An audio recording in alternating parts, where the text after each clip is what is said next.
watching Sunday Sound Off with Frank Boal. Welcome back to Sunday Sound Off, and our first hot topic of the night. Do the Chiefs need Justin Houston next weekend against the Texans, knowing how bad the Texans' offense is? TJ? No, they don't need Justin Houston. He'd be great to have. Obviously, you want to see him healthy and playing for the Chiefs, but what they need to do is they need to keep Justin Houston, one of their biggest investments, healthy for a long time, and they need him on the field regularly. So obviously they're going to protect him. I think if he's healthy enough to play, we know that the inflammation around his knee has gone down. He's moving around. We've seen him walking around playing basketball in the locker room, so we know that he's healthy enough to do kind of recreational type things. But if he's not healthy enough and they don't feel comfortable enough in that knee to put him out there on the field, then he shouldn't be out there on the field no matter how badly he wants to play or how healthy he feels like he is. So I wouldn't risk it. I don't think that we see him against the Texans. If we do see him in the playoffs, it'll be a good thing because it'll be further down the road. Mark, we saw Tom Bahali a little bit today. Not much, but they're getting him back also. What do you think about the Justin Houston thing? Bring him back against Houston or just wait till he's 100% healthy, which might mean he might not play at all?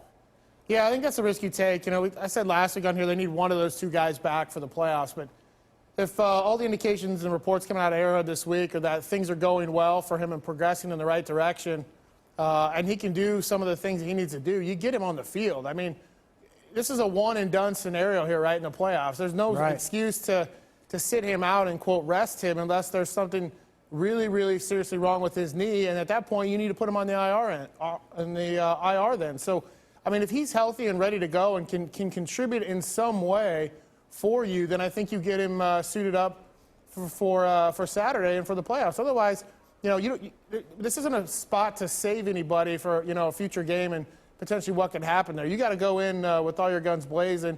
And like we said before, this team hasn't won a playoff game since '94. So you've got to be ready to go with everybody you can. And if he's healthy enough to do anything, you need to get him on the field. Yeah, and Seren, you know, the Texans have used 5 quarterbacks this season, so I don't know. And like Mark said, it is a one-and-done situation, though. So, you know, what do you do here with Justin Houston? Well, I think TJ makes a really good point when he talks about his whole career and not just, you know, the $100 million, he may never see all of that, but I don't know, I think it's $70 million or so or 60-some-odd million. That's guaranteed, and you don't want to be throwing that down the toilet. And look, the bottom line is this: the Chiefs aren't going to. They're not going to risk him. But, you know, that is the big picture part if he doesn't take the field against Houston that I think the fans do need to recognize and do need to understand. But, you know, bottom line, to answer the question, do they have to have him? No, they don't have to have him. I mean, I think they're good enough to handle this Texans offense. What they really need is Marcus Peters to handle DeAndre Hopkins. That's the biggest weapon they've got on offense.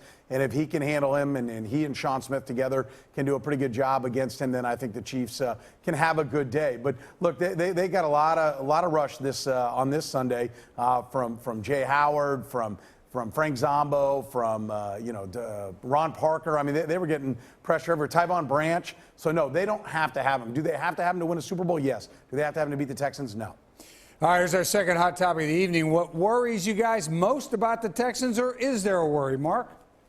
2 people, J.J. Watt and DeAndre Hopkins. Those are the only 2 guys right now that scare me for the Texans. You know, Hopkins is a tremendous wide receiver, can hurt you with his big play capability. You know, we've seen that the Chiefs like to play their corners on each side, so Sean Smith and Marcus Peters are going to have a huge challenge. And then offensively, what can the Chiefs do to try to, you know, quote, contain J.J. Watt?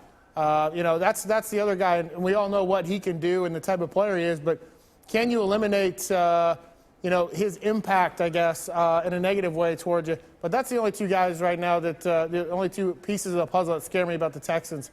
You know, they have won 3 straight, but at the same time, you know, when you look at where they've been, and they've only really got 1 quality win all season long against a playoff team, so nothing really else scares me in regards to the Texans. Seren, worried at all? Yeah, no, I'm worried. I mean, yeah, you're worried. I mean, it's the NFL, and if you're -3 or something on the day, then it's going to be a tough go for the Chiefs. They need to be plus in the takeaway category. That's what they did against the Texans. 2 turnovers early back in week 1. Yeah, gave them 2 short fields. Their first 2 drives were less than 10 yards, and that's how they won that football game. But, you know, J.J. Watt and DeAndre Hopkins are the 2 guys. They're the 2 playmakers. And, look, the Chiefs were able to get enough protection against J.J. Watt in week 1 when Ja Reed had barely really even knew anyone's name there in Kansas City. So, I mean, I think they're better equipped to handle him now. And, you know, Mark made a great point about this schedule. They're the number 3 defense in the NFL against a fraudulent schedule. It's a really bad AFC South. I'm not impressed with Romeo Crennel after watching him coach here. I think he's a nice guy, great guy, but I don't think he's any brilliant defensive mind. And I think, frankly, Andy Reid should trump him. So I think they should be fine on offense